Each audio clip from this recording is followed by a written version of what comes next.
Attirer, recruter et fidéliser les professionnels de la restauration. Moi, c'est Flo et dans chaque épisode, mes invités partagent leurs expériences, leurs solutions et surtout ce qui fonctionne vraiment pour construire des équipes engagées et redonner envie de rejoindre ce secteur. Je pense qu'on te dit que c'est comme ça que tu vas apprendre. C'est faux. Moi, j'ai découvert avec Michel Roth qu'en fait, on pouvait apprendre la cuisine sans se faire engueuler. J'ai pas un style managérial, mais je vais adapter le style managérial à la personne que j'ai en face de moi. Bienvenue dans Arrière Cuisine, le podcast qui parle sans filtre des enjeux humains de la restauration. Les compétences sont importantes, mais je vais plus recruter sur le côté est-ce qu'il va coller à l'ambiance qu'il y a en ce moment que vraiment sur le côté compétences. Les compétences, je peux lui apporter. Il n'y a pas deux équipes. Il n'y en a qu'une. L'équipe du restaurant. Bonjour à toutes, bonjour à tous. Bienvenue dans ce nouvel épisode de la deuxième saison d'Arrière Cuisine. Arrière Cuisine, c'est le podcast qui explore et qui parle des sujets humains dans la restauration. Ces femmes, ces hommes qui nous régalent au restaurant, à la cantine, qui font la restauration. On va en parler. Aujourd'hui, nous sommes avec Jocelyn Marie, le chef de la table de Colette dans le 5e arrondissement à Paris. Bonjour Jocelyn. Bonjour. Ça va ? Ouais, nickel.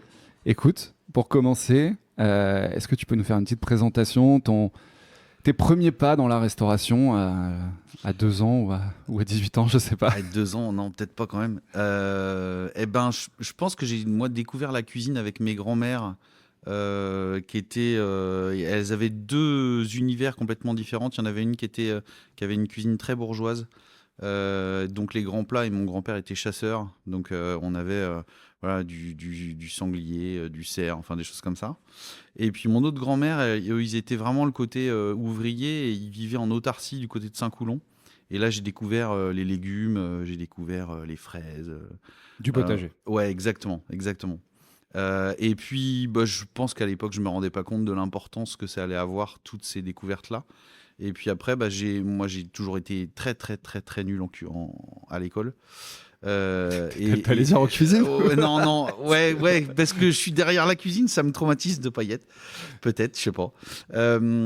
Et du coup, j'ai découvert grâce à la cuisine que j'avais quand même une valeur et que je pouvais quand même faire quelque chose de bien. Et puis j'ai été vite fasciné par les étoiles Michelin au début. Moi, j'ai fait un lycée hôtelier à La Guerche et à Saint-Main, en Bretagne. Et puis après, j'ai travaillé pour des grands chefs, Jacques Chibois, Marc Menot, l'année où il a récupéré la 3e étoile. Et je suis arrivé à Paris et j'ai fait des grandes maisons, le Ritz, le Plaza Athénée, et d'autres.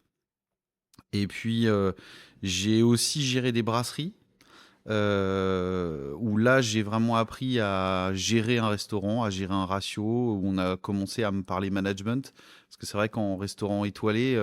le management, c'est pas quelque chose qui est très important, alors que quand on parle de brasserie, le management est primordial, parce que c'est ça qui fait qu'on motive les équipes et c'est ça qui fait qu'on a moins de problèmes. C'est rigolo, on va pas s'arrêter dessus tout de suite, on reviendra après dessus, mais ça m'intrigue déjà là, ce que tu dis. Et puis après, j'ai eu la chance de rentrer en tant que chef dans un hôtel qui s'appelait l'Hôtel de Vendôme, qui était rue Saint-Honoré, entre la rue Saint-Honoré et la place Vendôme. Et donc là, un micro-palace où il y en avait on avait un restaurant gastronomique, une brasserie, les événements, le room service. Donc voilà, j'ai vu vraiment l'ensemble de toute une restauration d'un palace en tant que chef. Hyper intéressant. Et puis surtout, on a parlé énormément management là-bas. On a eu des bonnes grosses galères managériales aussi. Et puis au bout de 7 ans, ils ont fermé l'hôtel pour faire des gros travaux et puis j'en ai profité pour ouvrir moi la table de Colette qui a ouvert en 2019 et voilà au bout de 7 ans. Du coup, t'es passé de l'autre côté en fait à ce moment-là. Ouais, je suis passé patron comme on dit. Patron, ouais. Est-ce que dans tout ce parcours là, donc je sais pas, c'est quoi, c'est une dizaine d'années ce que tu viens de nous décrire en... Ouais, non, je viens de te décrire 30 ans là. Ah ouais. Ouais, j'ai commencé la cuisine à 16 ans quoi. Okay. Donc toi, j'en ai 45 bientôt, okay. Donc toi, si je compte bien, ouais, c'est à peu près 30 ans. Ouais, c'est à peu près 30 ans. Tu les fais pas. Écoute, j'aurais bien conservé. J'aurais au moins. C'est ça qu'on voit pas dans les podcasts, hein, c'est la gueule du mec qui parle. Ah, attention, il est filmé celui-là. Ah oui, c'est vrai. Et est-ce que donc ce parcours, donc en fait 30 ans, ça renforce ça renforce même la question. C'est est-ce que y a des personnes qui t'ont inspiré particulièrement, où tu t'es dit ouais, quand j'ouvre mon affaire, c'est ce type de management que j'ai envie de mettre en place. À l'inverse, est-ce que je pense que c'est Jean Covio dans la première saison qui nous racontait des trucs où il s'est dit c'est impossible. Enfin, le jour où j'ai mes affaires, jamais de la vie, tu vois. À l'inverse, je me comporterai comme ça. Est-ce que tu as 2-3 éléments marquants sur ces, on va dire, je sais pas, tes 10-15 premières années de carrière où tu te dis je vais prendre cette direction-là? Disons que vraiment la première partie de ma carrière, j'ai vraiment connu ce que c'était que la violence en cuisine. Les deux, physiquement Physique, et moralement. psychologique, ouais, vraiment la totale. T'as des exemples précis de... Ah bah un de mes stages, j'étais avec un chef de parti. Je donnerai pas le nom. Alors c'est ça aussi qu'il faut comprendre, c'est que en fait on peut pas donner les noms parce que sinon on se fait attaquer en justice. J'ai pas envie d'être attaqué en justice pour ça. Et du coup après il faut amener les preuves. Le problème c'est que sur ce genre de dossier il n'y a pas de preuves parce que c'est du pénal. Et sur le pénal c'est très compliqué de trouver les preuves. Parenthèse fermée. Mais ouais, il s'amusait à nous donner les fameux coups de torchon. Et j'ai eu, alors des bleus certes, mais j'ai même eu les fesses en sang. Et ma mère ne voulait pas me croire qu'il faisait ça. Donc, il mouillait le bout du torchon, et il mettait des bouts de verre dedans, et il donnait des coups. Et ça s'appelle des coups de fouet. Enfin, je veux dire, ça n'a pas d'autre terme. Donc ouais, j'ai connu des violences très graves. Complètement hallucinant. Voilà. Et j'ai découvert, c'est pour ça que moi je veux vraiment parler des gens qui m'ont fait changer d'état d'esprit. Est-ce que, donc, enfin, sans creuser ce point-là, qui est absolument affreux de ce que tu racontes, et que j'espère aujourd'hui quand même n'existe plus à ce point-là. Je peux pas le dire. Ouais. Aujourd'hui, malheureusement, je pense qu'on peut pas dire que ça n'existe plus. Tu peux inciter les gens qui sont dans cette situation-là à en parler. Oui, c'est ça. Toi, tu vis ça jeune en plus, de ce que tu racontes. Surtout, tu penses que c'est la norme. Ouais. Tu penses que on te dit que c'est comme ça que tu vas apprendre. C'est faux. Moi, j'ai découvert avec Michel Roth, que je salue d'ailleurs, que je connais très bien, que en fait, on pouvait apprendre la cuisine sans se faire engueuler. Et quand j'ai travaillé au Ritz, je suis parti du Ritz parce que je me faisais pas engueuler et que j'étais persuadé que quand tu te faisais pas engueuler, tu n'apprenais pas la cuisine. Ce qui est totalement faux. C'est marrant, c'est encore lui, Jean, sur la première saison, qui nous disait, qui assez similaire en fait son histoire. Il disait en fait pour faire apprendre des choses aux gens, tu as deux méthodes. Soit tu tapes et ça rentre par la force, mais en fait c'est un aveu de faiblesse. Soit tu es bon et en fait tu arrives à passer les choses par les mots et par la pédagogie.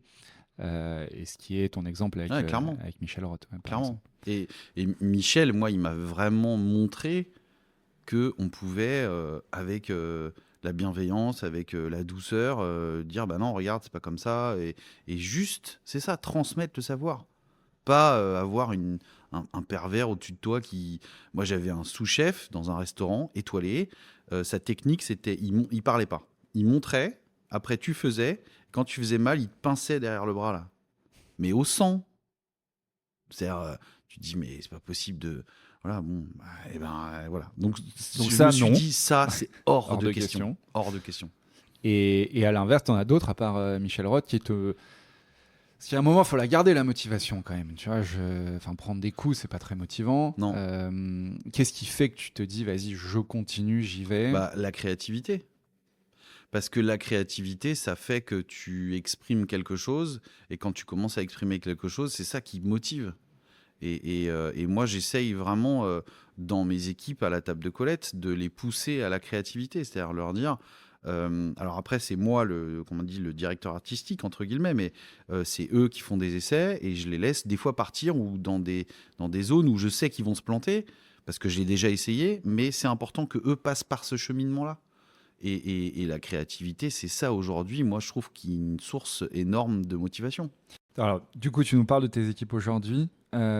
C'est une brigade de combien de personnes? On a une dizaine de gars. Une dizaine en cuisine et en salle, tu as... En salle, on est 4. 4. Ouais, Donc, 3-4 en fonction du service. Une quinzaine de personnes dans l'équipe. Tu as des fixes, tu as des variables. On adapte, quoi. On adapte avec ce marché qui n'est pas évident, C'est ça. en parler. Donc tu leur laisses beaucoup d'espace. Comment ça se traduit, par exemple, je sais pas, sur la création d'une carte, tu vois, par exemple, tu les laisses partir, tu leur donnes des grandes guidelines et eux. En gros, si tu veux, quand on crée un plat à la table de Colette, le premier truc qu'on fait, c'est appeler le producteur en disant voilà, ce plat-là arrive, enfin, ce produit arrive à la fin de la saison. Qu'est-ce que tu vas avoir en saison avec des volumes de ce volume-là? Le producteur te transmet à peu près lui ce qu'il va avoir, et à partir de ça, on décide une ligne directrice de création. Je les laisse faire, et puis ils m'en parlent, on en discute beaucoup, ça peut prendre des mois, hein, à créer un plat. Et puis quand on commence, après on attaque les essais, on se dit tiens, on va commencer à fermenter des trucs. Tu vois, actuellement on est en train d'essayer de créer des légumes noirs, c'est-à-dire que partir de l'ail noir et en se disant est-ce qu'on peut pas le faire avec d'autres légumes. Donc on a essayé avec le brocoli, avec le chou-fleur, c'est dégueulasse. Et on est en train de le faire avec des oignons grelots, on est en train de le faire avec des échalotes. Et en fait, on a découvert que à partir du moment où il faut que le légume ait du sucre dedans, parce que quand le légume a du sucre dedans, ça colore et ça caramélise, et c'est ça qui est bon. Et donc, quand tu as des légumes qui n'ont pas de sucre, c'est moins bon. Et du coup, là, le champ de créativité, il est gigantesque. Et puis voilà, on fait fermenter, et puis il y a différentes méthodes de cuisson, entre cuire sur le gros sel, cuire dans le gros sel, rôtir, poêler, sous la salamandre. Enfin, c'est gigantesque la créativité en cuisine. Donc c'est intéressant. Dans ton management à toi, il y a cette part de liberté finalement que tu laisses à tes équipes qui leur permet de faire émerger cette créativité. Je vais te donner un autre exemple en termes de liberté. Aujourd'hui, les horaires à la table de Colette, c'est pas moi qui décide des horaires, c'est eux. Les horaires de travail, tu veux dire. C'est-à-dire que c'est sectorisé par partie. Il y a la partie du chaud, le garde-manger et la pâtisserie. Ils arrivent à l'heure qu'ils veulent. Comme ça, tu évacues le côté « Ah, t'es en retard, on avait dit 8 heures ». Et tu t'organises en fonction du travail que tu as à faire. Après, on donne quand même un cadre, on va dire en pointillé, en disant il faut qu'à telle heure la cuisine soit propre, il faut qu'à telle heure on soit en place, on ouvre les portes de la cuisine à telle heure. Mais après, les gars s'organisent comme ils veulent. Et du coup, ça permet d'évacuer le stress de merde, je suis en retard, parce qu'en fait, ils arrivent à l'heure qu'ils veulent. Et après, en termes d'équilibre vie pro, vie privée, quand je dis non pour une soirée ou pour un jour de congé, il faut vraiment qu'il y ait vraiment quelque chose où vraiment on peut pas. Et surtout, c'est là où la transparence est hyper important. Ce terme-là, moi, quand je l'ai découvert, c'est une arme de destruction massive, de la démotivation. C'est-à-dire que à partir du moment, sens-là, parce que... ouais, c'est ça. Si on le tourne en positif, c'est hyper motivant. Voilà. Vas-y, raconte un peu. Mais en gros, c'est le fait de leur dire tu te rends bien compte que pour produire ce nombre de couverts, il faut être tant. C'est de votre responsabilité de produire. Moi, je suis là, je peux vous donner des conseils, je vous drive, mais produire dans ta partie, c'est ta responsabilité. Fais en sorte que ça fonctionne, et moi, j'interviens pas. Et du coup, en fait, tu as des gars qui sont concentrés, qui se disent là, ok, je peux. Et du coup, j'y vais. Et la semaine dernière, tu vois, Ismaël au show, il fait du judo, il veut passer la ceinture noire. Il m'a dit ouais, mercredi, j'ai vu, je me suis arrangé avec Laure qui peut prendre le show, machin. Ils se sont débrouillés entre eux. Il a pris sa soirée. Et c'est ok, ça passe, tu vois. Donc, grosse autonomie en ouais, clairement. Ils sont cadres du coup. Non, ils sont pas. Alors, en fait, c'est un peu ça que tu me décris. Ils sont chefs de partie, mais en même temps, ils sont responsabilisés. Mais en même temps, il y a quand même ce cadre qui rassure. Parce que c'est ça, en fait. Alors, si on rentre dans le côté managérial, il y a 4 styles managériels que j'ai là, parce que je les oublie tout le temps. Il a ses antisèches. C'est ça. Directif, participatif, persuasif et délégatif. Et en fait, moi, je vais adapter. J'ai pas un style managérial, mais je vais adapter le style managérial à la personne que j'ai en face de moi. Quand je parle à Moussa, mon plongeur, je vais être directif. Je vais lui dire, voilà, tu mets tel produit dans telle plonge parce que c'est comme ça qu'il faut faire. Quand je parle à Laure, ma sous-chef, je vais être totalement délégatif. C'est-à-dire que c'est elle qui gère, et après, elle gère comme elle veut, mais moi, j'interviens dans des moments clés Et on fait des points réguliers pour se dire, bah voilà, ouais, ok, là, c'est bon, tu vas dans la bonne direction, on continue. Et si jamais elle se plante, bah, je vais lui dire, attention, là, je pense qu'il y a un moyen que tu te plantes, fais gaffe. Si je vois qu'il n'y a pas de conséquences, je lui dis, vas-y, plante-toi, je sais que tu vas te planter, mais tu as besoin de le faire. Elle se plante, et puis après, elle revient me voir en me disant, ouais, c'est vrai, tu avais raison. C'est intéressant, on sent que tu te positionnes comme un manager au sens, Ouais, c'est ça. au sens humain du terme, C'est ça. j'entends. Tu te positionnes pas comme un chef. Ouais, ouais, Tel que je l'entends, tu es là pour fluidifier, c'est organiser. ça. Et j'allais dire, tu bosses un peu. Non, Bah, en fait, quand tout va bien, en tant que j'ai rien à faire. chef, justement, ton rôle de chef, Voilà. ça te frustre pas? Non, parce que il y a un moment donné, quand tout va bien, bah moi c'est un de mes directeurs quand je bossais à la brasserie chez Francis qui m'a dit et on était en plein service, il y avait 300 couverts, tout le monde, ils étaient tous en train de bosser comme des fous et il me chope le bras, il me fait regarde Ça marche. et il me dit tu vois il y a pas besoin de moi et il me dit c'est ça le plaisir managérial, c'est de te dire le restaurant il est complet. Tes équipes, elles sont à fond. Il n'y a pas de conneries. Tout le monde va bien. Et toi, tu n'as pas besoin d'intervenir parce que tu as fait ton job de manager. Si en tant que manager, en plein service, c'est la grosse merde, bah, c'est qu'en amont, tu n'as pas fait ton job. Et du coup, bah, en fait, c'est ça un manager. C'est le gars qui va tirer les équipes. Qui va. Alors, quand il y a un problème, quand il y a un souci, quand il y a un truc qui ne va pas, là, c'est toi qui y vas. Mais si ça fonctionne, putain, va dans ton bureau, quoi. Il y a autre chose à Et faire. ce qu'on dit souvent que aujourd'hui, tu as une restauration on en parlait hors micro, qui va pas très bien. Il y a quand même cette envie de. Enfin, il y a un marché qui est compliqué. Deux, il y a une gestion du personnel qui est. Alors, probablement, très probablement pour des bonnes raisons, mais moins simple qu'avant. Enfin, plus attention, il y a moins de coupures, les gens veulent plus de coupures, les heures supplémentaires sont payées systématiquement aujourd'hui. Enfin, voilà, il y a des choses qui sont absolument normales, mais qui rendent en fait un peu plus compliqué la gestion d'un établissement. Et on tend à dire que finalement, ceux qui vont s'en sortir le mieux, c'est soit les petits groupes avec plusieurs établissements, parce qu'en fait, d'être plus gros, ça te donne plus de flexibilité sur la gestion de ton personnel, soit les très gros établissements. Et toi, là, tu me donner l'exemple d'une brasserie qui fait 300 couverts. Je pense qu'à la Top de Colette, il n'y a pas 300 couverts. Et tu Non. parlais d'une équipe au total de 15 personnes. Donc finalement, c'est assez petit. Tu arrives à avoir ce niveau de flexibilité, confiance, de toi, finalement, pas être très opérationnel en cuisine sur une petite équipe comme. Et je vais la refaire sur une petite équipe comme ça. Ouais, carrément. Bah oui, parce qu'à partir du moment où les gars ils savent qu'ils ont à faire, on a délimité les zones de responsabilité, et que on a aussi anticipé les frictions éventuelles qui peut y avoir entre les gars en disant bah non ça c'est pas à moi de le faire, c'est à toi, et c'est là où les procédures sont importantes. À partir du moment où le truc roule, moi j'ai pas à intervenir. Alors après. T'as quand même toutes les emmerdes de patron, hein, toutes les problématiques de commandes, de fournisseurs qu'il faut changer, de la carte qu'il faut faire évoluer, de recrutement, de gars qui sont. Enfin, On va parler recrutement, justement. j'ai pas rien à faire dans ma journée. Non. Là, je parlais vraiment, je parlais vraiment cuisine. Mais tu voilà, vois, ça. Ce genre, qu'il faut, c'est quand ça fonctionne, bah t'as pas à intervenir. Donc, et des fois, ça marche, quoi, quand même. Faut le dire. Ouais. Recrutement, t'en parlais. Comment tu trouves les personnes qui rentrent dans le cadre que tu décris? Instagram. Ok. Franchement, aujourd'hui. Alors après, nous, le gros avantage, c'est qu'on fait très, très attention au recrutement. Il y a un entretien téléphonique, un entretien sur place, et la période d'essai est très importante. Et je fais très, très, très attention à l'ambiance en cuisine.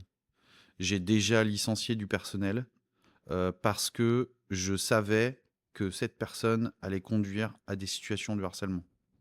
C'est marrant. Enfin, c'est marrant. Non, c'est pas marrant. Mais c'est intéressant. Hier, Graphie nous disait, on a enregistré hier, elle nous disait, je cherche les petits chefs, en fait, pour les chasser, quoi, dans la Ouais. cuisine.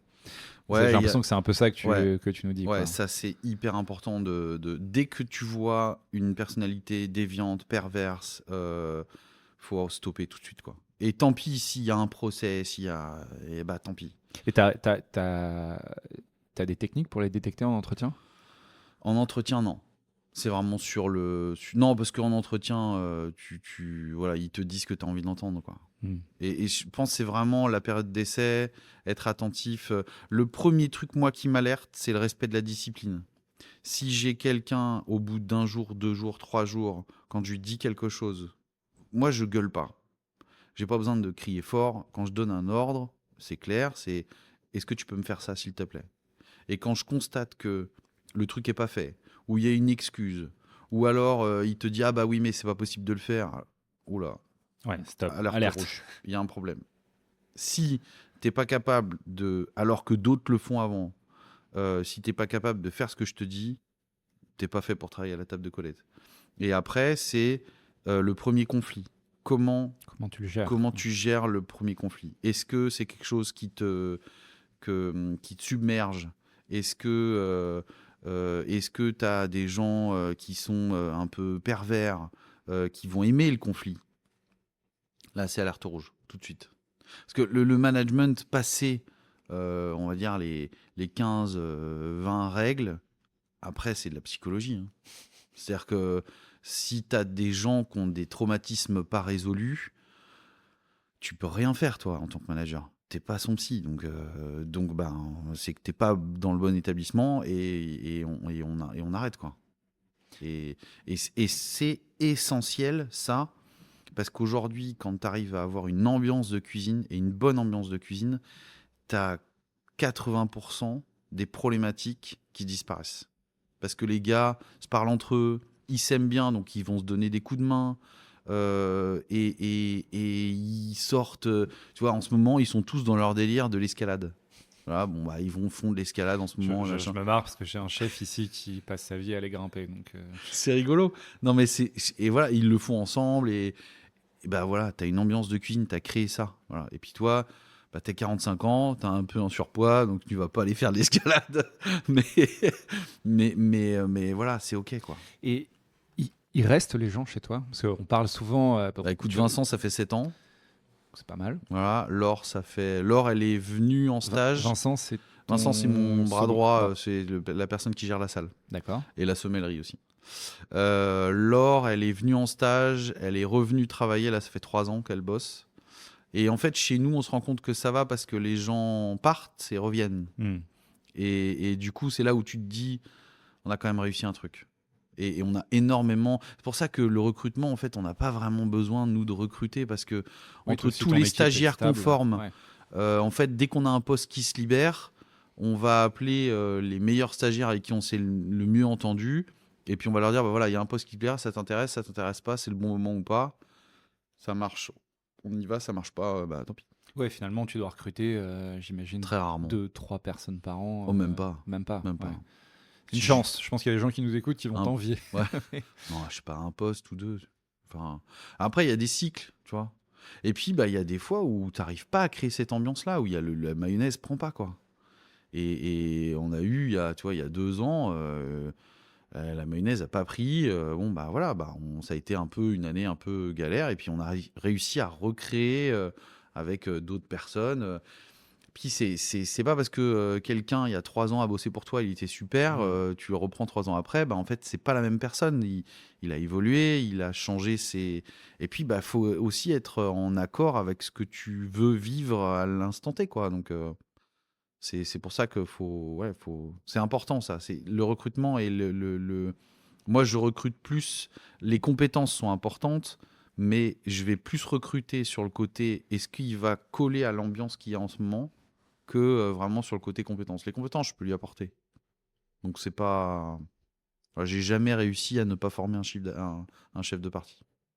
Tu as je sais pas, une question magique que tu poses à tous les entretiens ou peut-être plus sur la période d'essai, au-delà de l'ambiance, tu vois, enfin, ce que tu disais, c'est un puzzle en fait, finalement, un engrenage, il faut que ça prenne.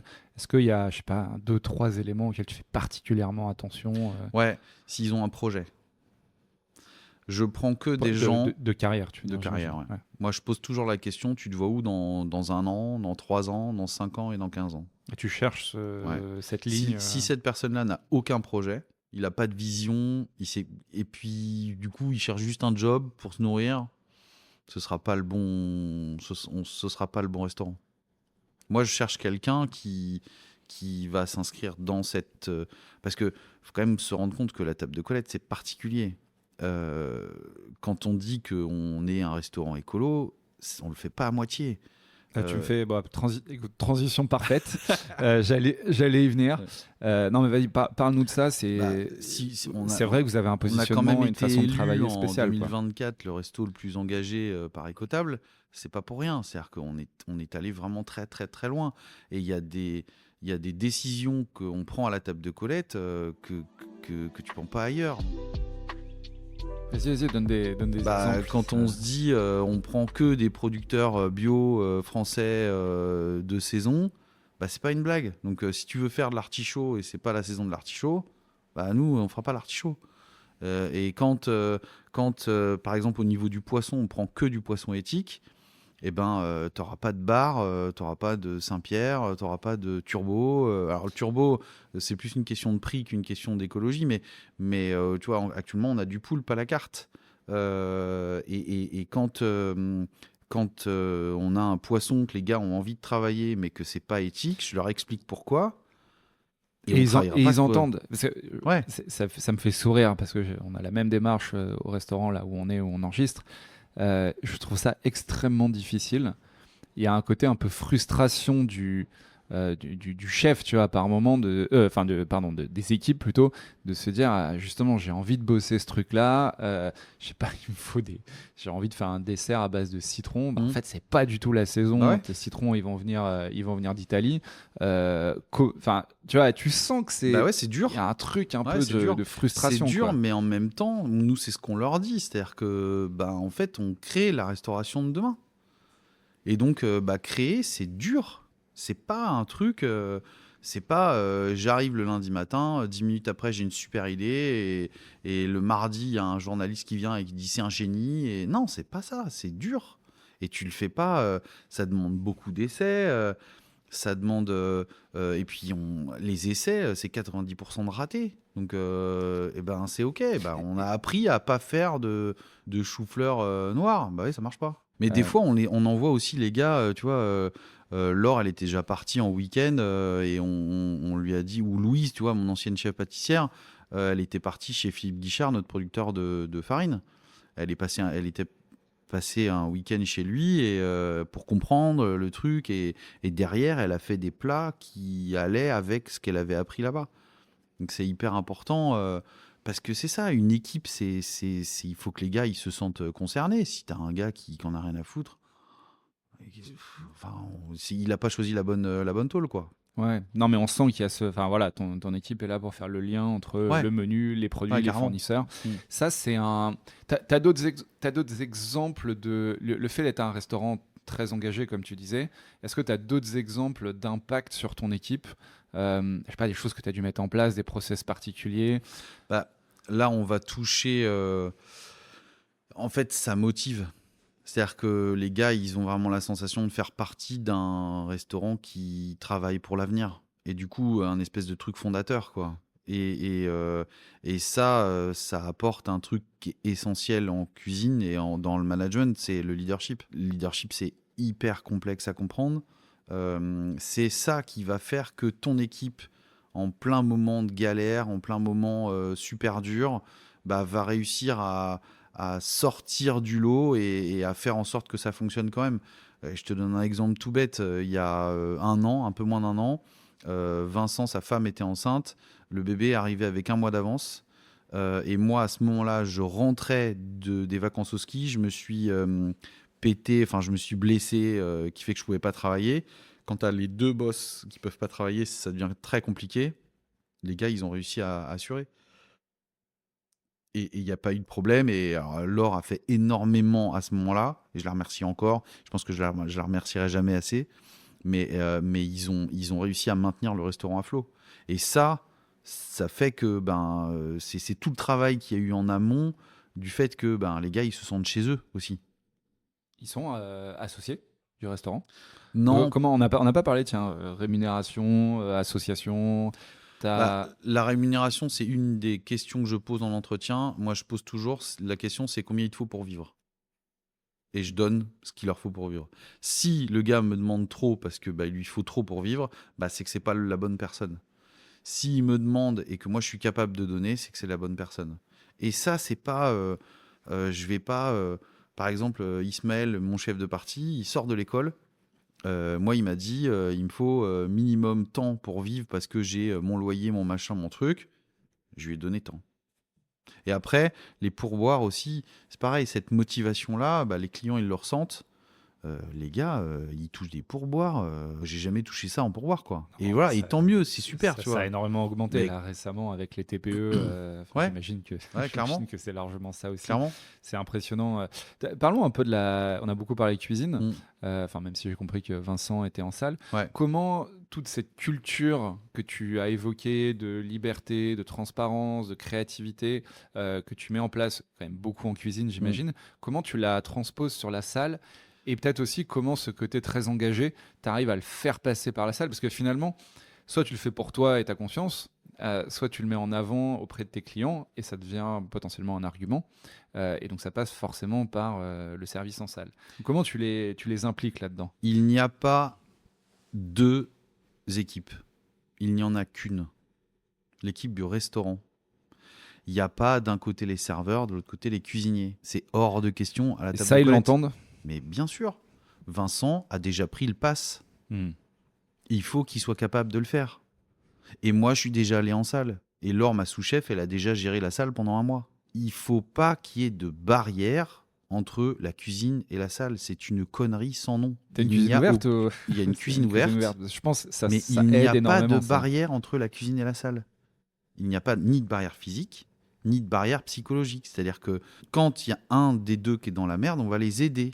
Et c'est ça, cette fluidité de service, elle est là. C'est-à-dire que en début de service, les serveurs, ils ont accueillir le client, les installer, prendre les commandes. Ça prend énormément de temps. Les cuisiniers, en attendant tant qu'ils n'ont pas la commande, ils n'ont pas de travail à faire. Donc nous, on les laisse bosser à ce moment-là. Et nous, à ce moment-là, on prépare les premiers amuse-bouches, le pain, le beurre, tous ces trucs-là. À partir du moment où le service est lancé, les cuisiniers vont expliquer les plats en salle. C'est pas les serveurs qui le font. Pourquoi ? Parce que les serveurs, ils peuvent pas savoir ce qu'il y a dans une assiette qu'ils n'ont pas préparé.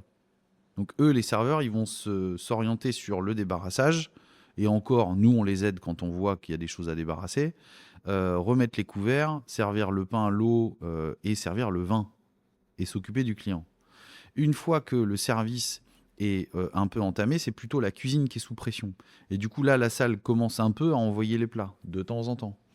Mais moi, je veux pas qu'il y ait cette espèce de barrière entre la cuisine et la salle. Tout est lié. Et donc, ils sont tous... Vincent nous donne parfois ses idées sur la création des plats. Ouais, et puis c'est lui qui a le ressenti des clients Voilà. en direct. Quoi. Donc, lui, il faut qu'il soit mêlé à ça. Et quand Vincent crée un accord mets et vin, parce que c'est Vincent qui fait ça, on va lui donner notre avis. Et quand il n'arrive pas à trouver, et on en discute. Et c'est ouvert, mais il n'y a pas d'un côté les serveurs et de l'autre côté les cuisiniers. C'est pas possible ça. C'est une équipe du restaurant. Et ils ont toujours été traités comme ça. Et je rappelle ça de temps en temps. Et Et finalement, ça, c'est peut-être ça ton plus grand rôle dans le ouais, restaurant. bien sûr. C'est d'assurer la. C'est tu déverrouilles des trucs avant que ça devienne trop problématique. C'est ça. Et tu gères du personnel, tu gères des gens, des hommes. Et moi, ce que j'aime bien, c'est si on parle de l'égalité femmes-hommes, le mieux, c'est 50%. Et moi, ça, j'ai déverrouillé des trucs juste parce que y avait cet équilibre-là. C'est hyper important, ça. Si on fait un. Parce que je vois le temps. Ouais, t'as vu, je t'avais dit que c'était long. Ouais, c'est vrai. Si je fais un gros coup de dézoom et que tu regardes le secteur aujourd'hui avec ce prisme humain, qu'est-ce que tu veux, si tu avais une baguette magique, qu'est-ce que tu ferais disparaître définitivement dans la restauration ? Déjà, tout ce qui est violence en cuisine. Parce ça, que- pour toi, aujourd'hui, ça Ah reste ouais. un gros problème. Bah oui, bien sûr. Et de dire que les violences, c'était le cas avant. Alors ça, on parle à des chefs qui savent plus ce qui se passe dans leur cuisine et qui se rendent absolument pas compte qu'il y a encore des actes de violence gravissimes. Bien sûr. Et rien n'a changé. Faut arrêter les conneries. Rien n'a changé. Il y a toujours autant de pervers. Il y a toujours autant de gens qui n'ont rien à faire. Ou alors il faut qu'ils réfléchissent sur eux-mêmes, mais bien sûr, oui, faut vraiment faire évoluer ça. Mais je veux dire, c'est pas commun à la restauration. Je pense qu'il y a plein de secteurs où il y a des gens un peu tordus. Voilà. Bon. Est-ce que finalement, les cuisines ouvertes, c'est pas la solution? On parlait avec Fanny d'Écotable l'autre jour et je disais, est-ce qu'il faudrait pas inclure dans le label Écotable finalement une dimension humaine, tu vois, aussi, parce que ça intéresse les gens. Moi, je trouve, enfin, on nous pose beaucoup la question. Par exemple, ici au restaurant, les gens disent, ouais, c'est génial de voir que c'est calme en cuisine et qu'on est finalement assez loin de l'image qu'on peut avoir de la cuisine habituellement, quoi. Où du chef aboyeur, exactement, quoi. Bah, je pense que ça a énormément évolué, hein. Ça a énormément changé, hein. Parce que justement, on a quand même découvert que, tu vois, moi, je comprends pas que dans les lycées hôteliers, il y ait aucune formation sur le management. Zéro? Bon, quasiment pas. Moi, j'en ai pas eu. Moi, j'ai découvert. Moi, j'ai créé mes techniques managériales et j'ai eu la chance à l'hôtel de Vendôme d'être formé sur ça après et de me rendre compte que en fait, ce que j'avais trouvé comme technique, il y avait des noms et que c'était des trucs déjà établis. Et finalement, j'avais la pratique et après, j'ai eu la théorie. Et je me suis rendu compte que ma pratique correspondait bien à la théorie. Et que finalement, la théorie marchait bien parce que... Mais c'est hyper important de parler management. Quand tu te retrouves en face de cas complexes à gérer, des gars qui s'embrouillent entre eux parce qu'il y en a un qui estime que c'est à lui de faire ça et l'autre, c'est un truc tout con. Tu mets en place une procédure et puis le problème est réglé.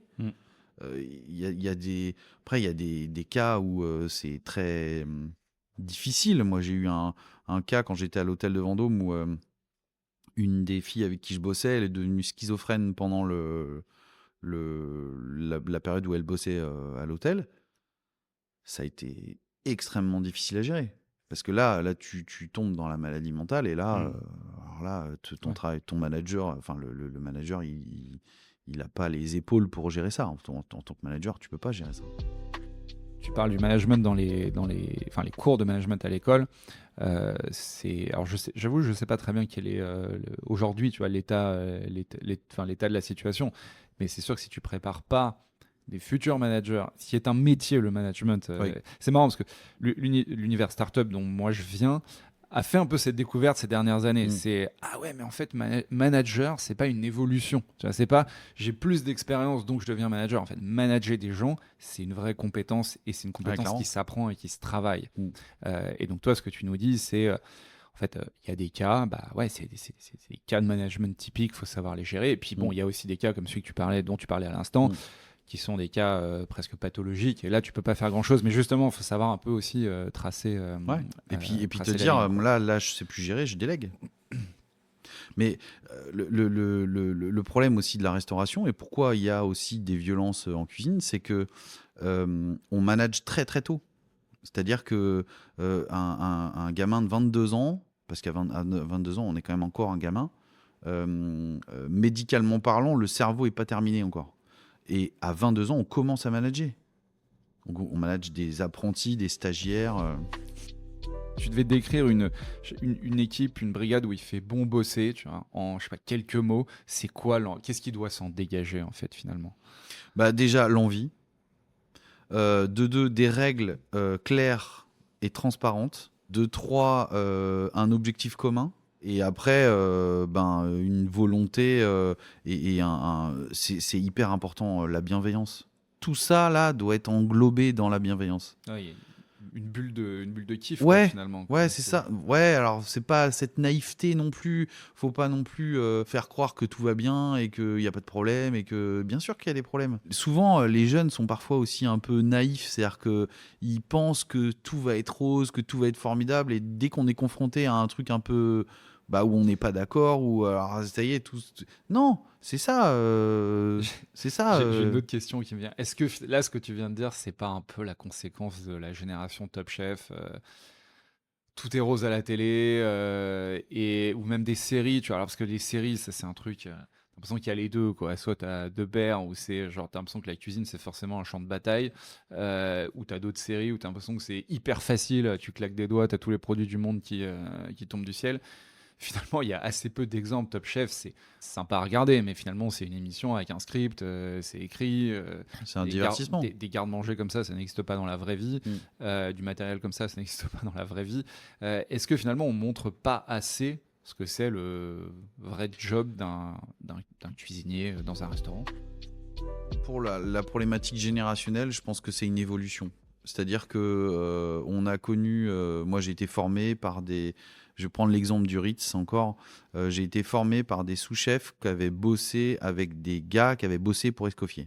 Les mecs qui avaient bossé pour Escoffier, ils avaient connu la guerre, ils avaient connu la faim, c'était des gens qui étaient traumatisés et qui du coup transmettaient une violence extrême parce que eux-mêmes avaient été traumatisés. Et puis, la génération d'après était un peu moins traumatisée. Et je pense que la génération Z, ou je sais pas, ou la dernière, je sais pas comment on l'appelle, elle est encore moins traumatisée. Est-ce qu'il faut les considérer comme déviants? Je crois pas. Moi, quand j'ai quelqu'un qui me dit c'est important d'avoir un équilibre entre le perso et le pro, je trouve que c'est quand même une source d'intelligence, une source d'équilibre.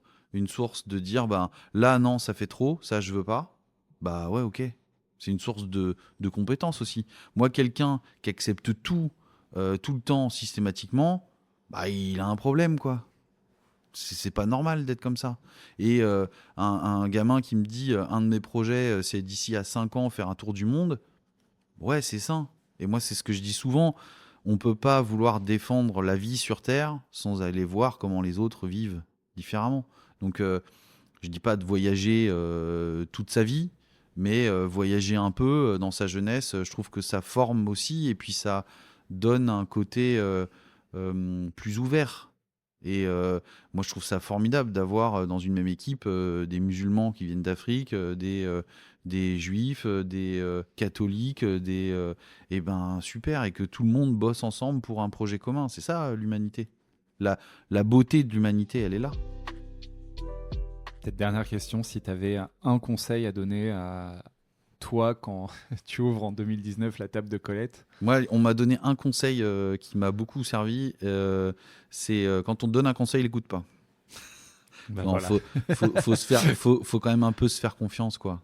Puis après, on est dans un monde où c'est tellement en train de bouger, de changer, où les règles établies sont remises en question. Il faut être capable de bouger, c'est-à-dire qu'il ne faut pas être figé. Quand on fait moins de chiffre d'affaires, on organise les équipes, on ouvre un peu plus. Tu vois, depuis janvier, on est ouvert le samedi soir. On ne l'a jamais été avant. C'est OK. Voilà. On organise les équipes pour que les jours où ça bosse moins, ils se reposent. Et on demande, est-ce que toi, ça te va si tu es en congé dimanche, lundi, plutôt que d'être en congé samedi, dimanche? Et puis finalement, elle n'a pas d'enfant, pas de mari, ça lui va. Donc, c'est ça, c'est cette flexibilité-là. Ouais, c'est ce que j'allais dire. Tu résumes ça très bien. Ouais, il faut être flexible. Super. Vraiment. Écoute... J'en perds ma voix. Merci beaucoup. Ton œil tout à l'heure. Ouais, c'est clair. Il se passe c'est un épisode compliqué, c'est un épisode interrompu, mais absolument passionnant. Merci beaucoup, Jocelyn, d'être venu, d'être prêté à l'exercice. Ça donne presque envie d'aller bosser chez toi. J'ai compris que tu recrutais pas. Donc, non, malheureusement, en ce moment, c'est complet. Ça marche. Écoute, merci encore. Avec plaisir. Au plaisir. Et puis surtout, moi, je vais aller goûter la table de Colette. Ouais, c'est ça qui est important. Bientôt. On n'a pas du tout parlé de cuisine et de gourmandise et de tout comme ça, mais c'est pas l'essentiel. Il y a suffisamment de podcasts pour parler de ça. Puis surtout, on va aller la vivre en allant manger chez toi, je pense. Avec plaisir. Merci beaucoup, Jocelyn. Au plaisir. Merci d'avoir écouté cet épisode jusqu'au bout. Si vous l'avez apprécié, abonnez-vous au podcast. N'hésitez pas à laisser un petit avis et à le partager autour de vous. Ça nous aide énormément à le faire grandir. Ce podcast vous est présenté par Rosk, la solution simple et rapide pour recruter du personnel en restauration. Pour en savoir plus, le lien est en description.